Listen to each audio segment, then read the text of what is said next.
Assalomu alaykum, qadrli futbol muxlislari. E'tiboringiz markazida FIFA 90+ kanali.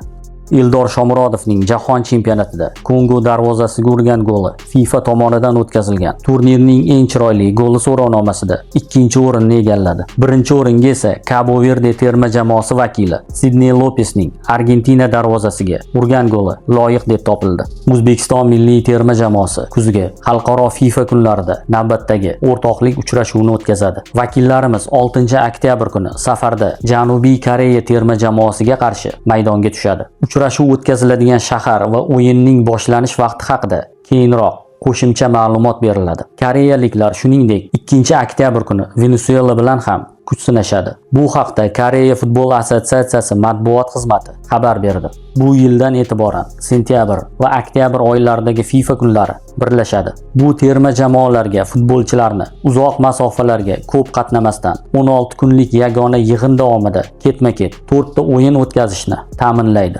O'zbekiston terma jamoasining Janubiy Koreyaga qarshi o'tkaziladigan o'rtoqlik uchrashuvi haqida fikringiz qanday? Terma jamoamiz yana qaysi jamoalarga qarshi o'rtoqlik uchrashuvini o'tkazishi kerak? Albatta fikrlaringizni yozib qoldiring. Videoga like bosishni va kanalimizga obuna bo'lishni unutmang. Futbol davom etadi. Biz esa sizga eng so'nggi yangiliklarni yetkazishda davom etamiz. Xayr, salomat bo'ling.